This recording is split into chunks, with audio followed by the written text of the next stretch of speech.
Some people were not born just to exist, work and repeat cycles. They came for something greater. They came to remember who they truly are.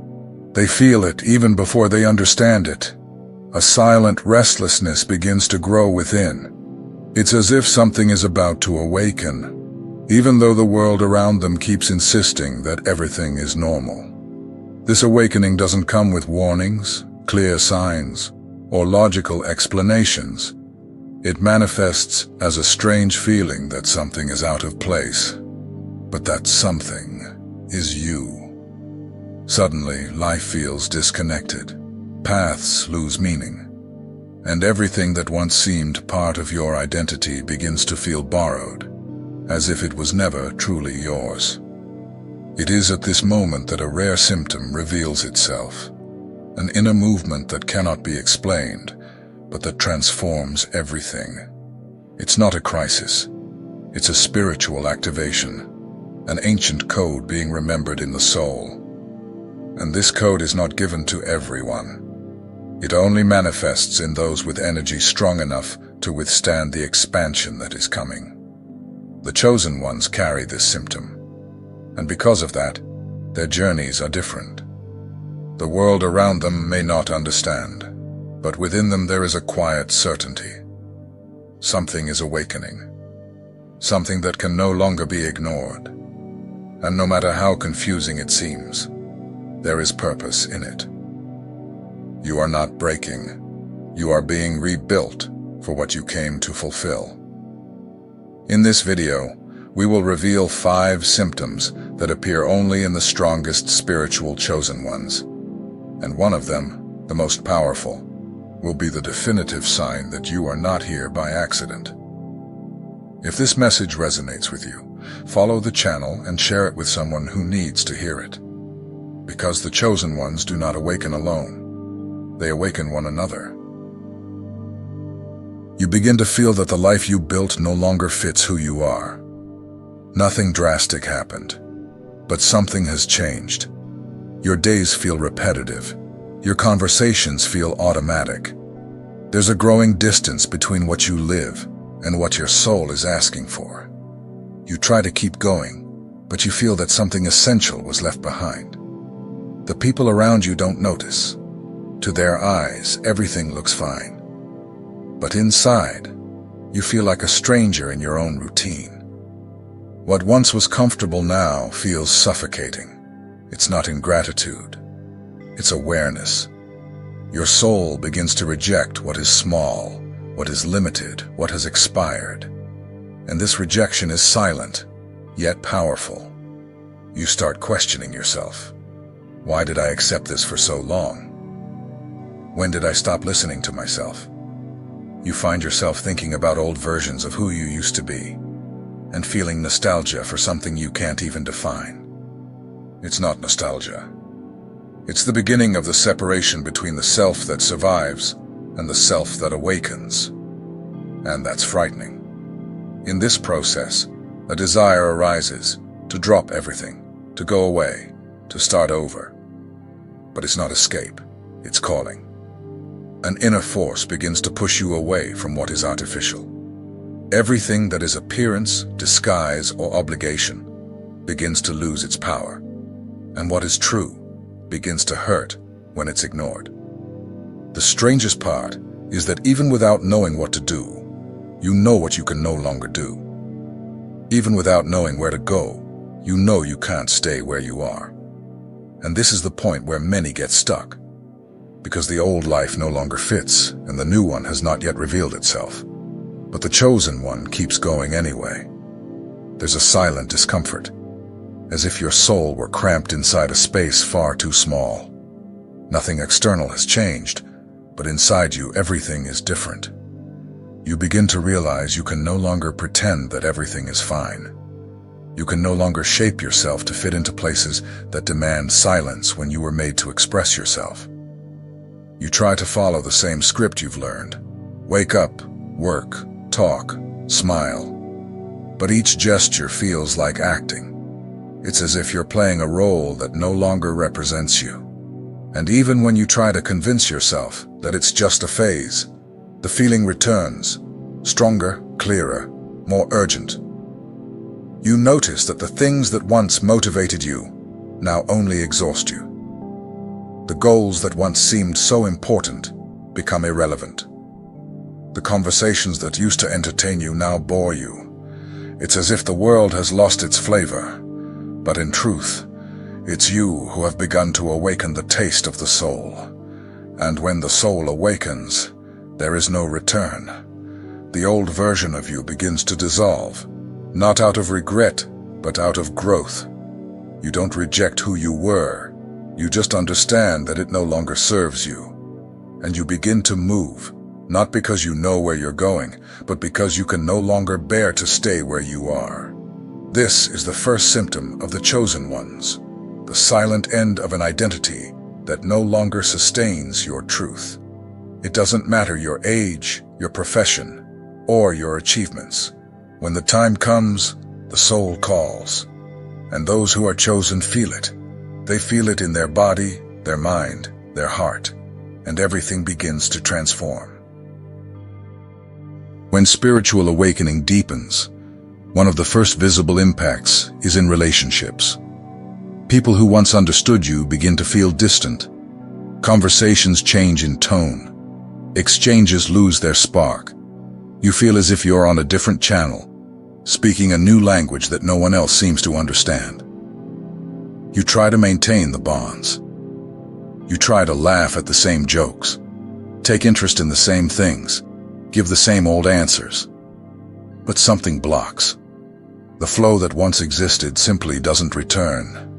You're present, but you feel absence. You're in a group, yet you feel alone, not because of a lack of affection, but because of an excess of sensitivity. Some bonds break without conflict, simply through misalignment. Others try to remain, but the energy no longer sustains them. And when you try to force it, you feel tired, uncomfortable, even sad. You start to wonder if you're the one who's changed. And the answer is yes. But that's not a flaw, it's growth. It doesn't mean you're better than anyone. It just means your vibration has changed. And relationships built on an old frequency cannot survive your new truth. And that hurts. It hurts to realize that not everyone will come with you, that some important connections may have already fulfilled their purpose, and that now the path requires space. It's in this phase that many give up. They try to return to the old world just so they don't feel alone. But the chosen ones feel something stronger. They feel that the current emptiness is, in truth, a fertile field. It's within that emptiness that new, more aligned connections will emerge. But only after the old ones are released. You realize you can no longer force yourself. You can no longer laugh out of politeness, agree out of habit, maintain bonds out of fear. Your soul asks for truth. And where there is no truth, your energy contracts. That doesn't make you cold. It makes you conscious. And consciousness requires courage. Some people start to avoid you. Others try to pull you back to your old self. You may feel strange, out of place, even judged. But deep down you know you're exactly where you're supposed to be. Because even with the pain of separation, you feel a lightness, the kind that only comes when you stop pretending. The temporary solitude is part of the process. It's like a silence between two seasons. It doesn't last forever, but it's essential. In that silence, you hear yourself more clearly. You perceive your true needs. You recover pieces of yourself that were forgotten. And only after that do the new connections arise, more sincere, freer, more truthful. This is the second symptom of the chosen ones, the breaking of connections that cannot keep up with your expansion. No matter how much you tried to save them, what doesn't accompany your evolution dissolves, and what remains grows stronger. This is the spiritual sieve that separates the noise from what truly matters. What once seemed normal begins to affect you in ways you can't always explain. Sounds, lights, smells, crowded places, empty conversations. Everything becomes more intense. The noise the world makes deeply unsettles you. And it's not hypersensitivity. It's energetic sensitivity. It's your vibrational field awakening to something that was once dormant. You begin to notice when a place carries heavy energy, when a person is lying, when a conversation is empty. It doesn't matter if everything looks fine on the outside. Inside, something tells you, not here. And even if you try to ignore it, your body feels it.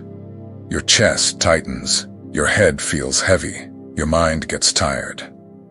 This sensitivity isn't something you choose to have. It arises, and with it comes the need to distance yourself from excess. You start declining invitations you once accepted without thinking. You feel the urge to spend more time alone, to stay close to nature, to retreat into silence. And this may be misunderstood by those around you. People start saying you're acting strange, isolated, disconnected. But you know that's not the case. You're more present than ever. You're just no longer willing to numb yourself to fit in. And that awareness is liberating, because now you understand that sensitivity isn't weakness. It's spiritual intelligence.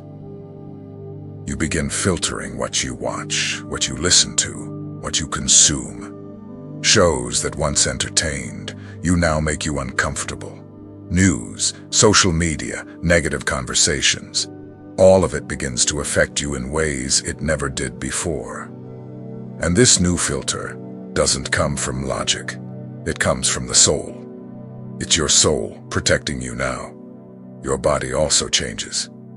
You might develop intolerance to certain foods, insomnia, sudden fatigue, the urge to sleep more, or to wake up very early. It's not illness. It's readjustment. Your energy is rising, and your body needs to adapt to this new rhythm. It's a delicate process, but profoundly necessary for those being prepared for something greater. This phase teaches you to respect your limits, even when they don't make sense to others. You begin to choose where to place your presence, with whom to share your energy. You realize that saying no isn't selfish. It's protection. And you learn that you don't need to explain yourself to those who don't feel what you feel. Little by little, you start hearing your intuition more clearly. You begin sensing environments even before stepping into them.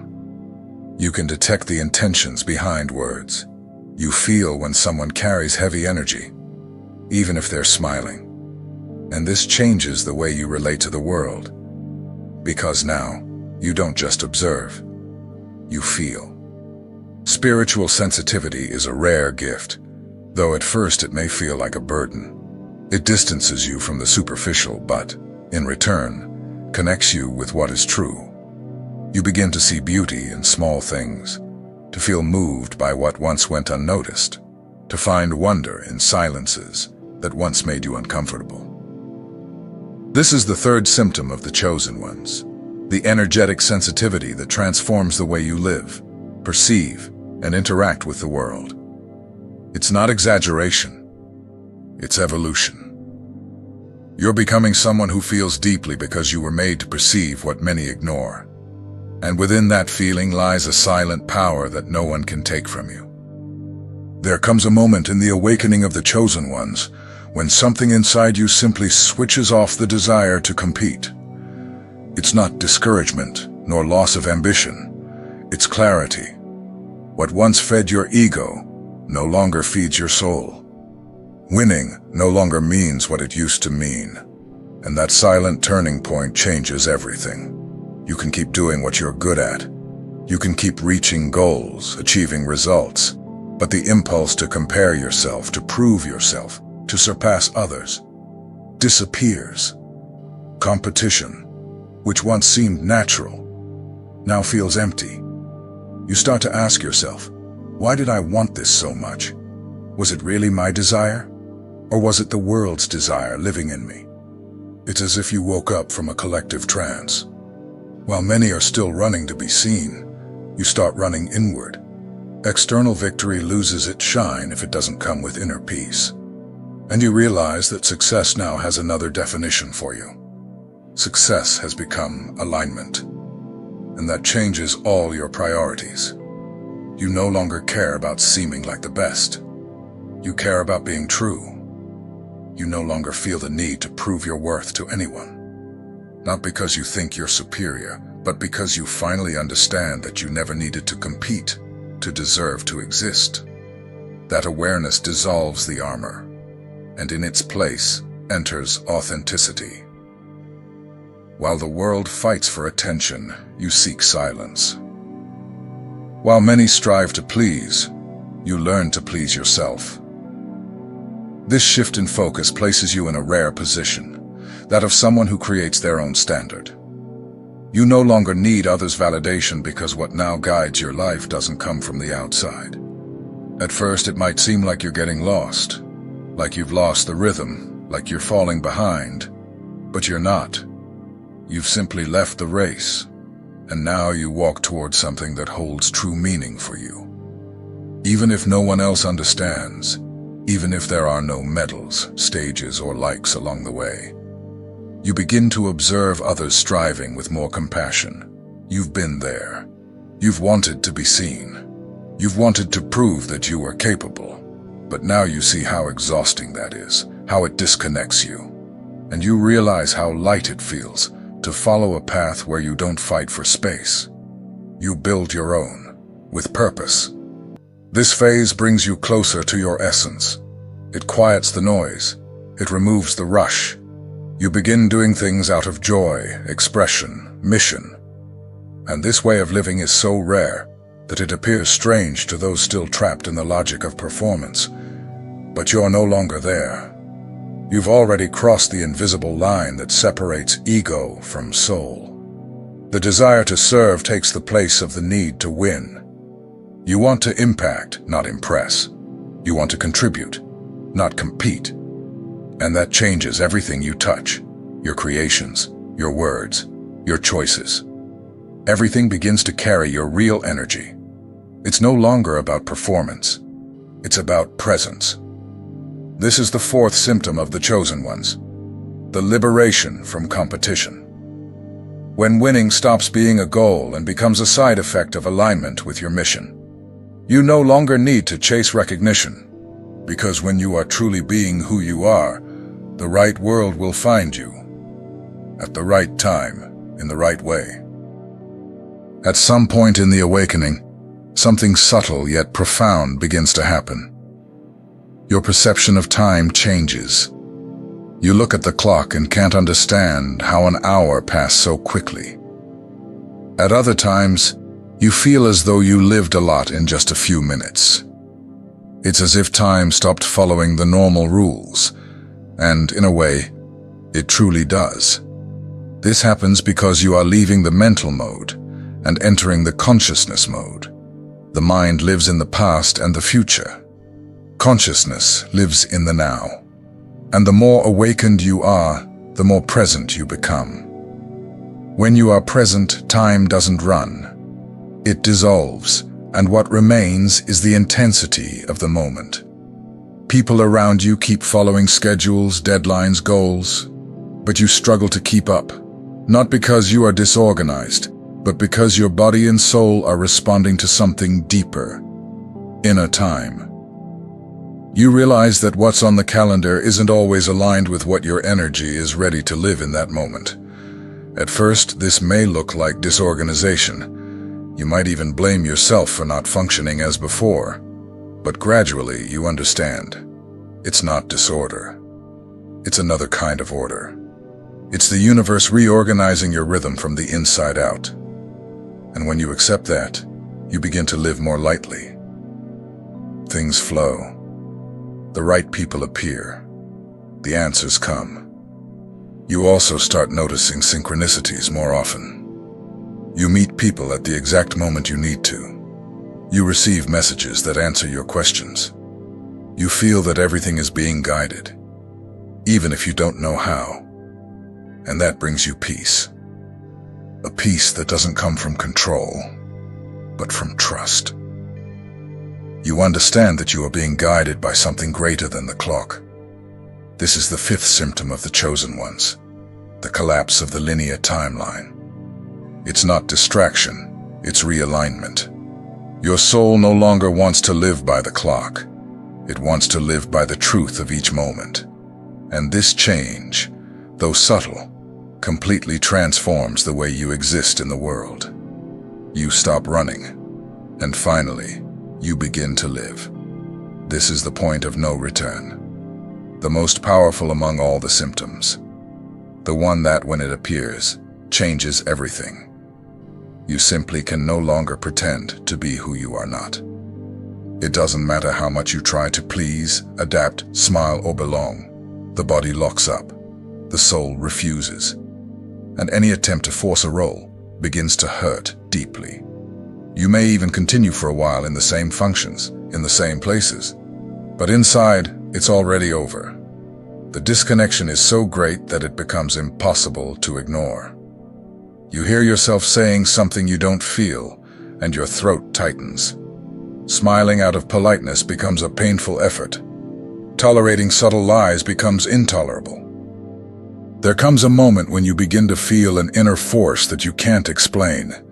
A sense that there is something specific you came here to do. It's not ambition, nor a desire to be seen. It's a silent calling.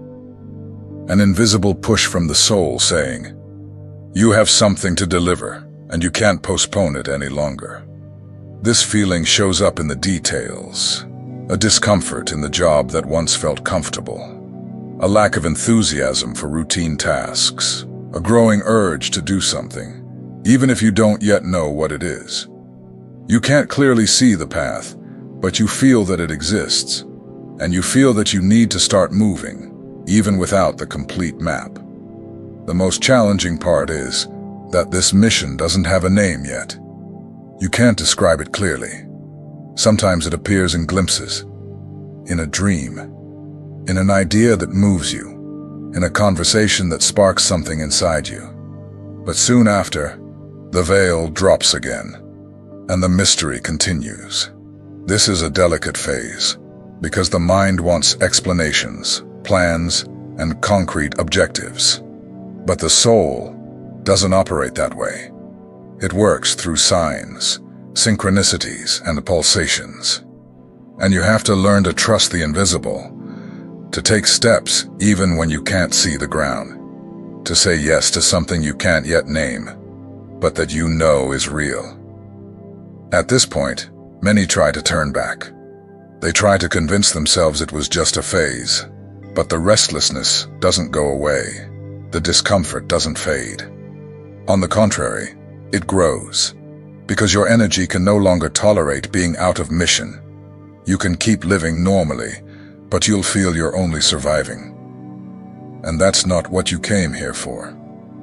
You start letting go of old identities, professions, labels, social roles. All of that begins to feel too small. Not because it has no value, but because it no longer represents who you are. And deep down, you know. Your soul is asking for space to manifest itself more authentically, more freely, more truthfully.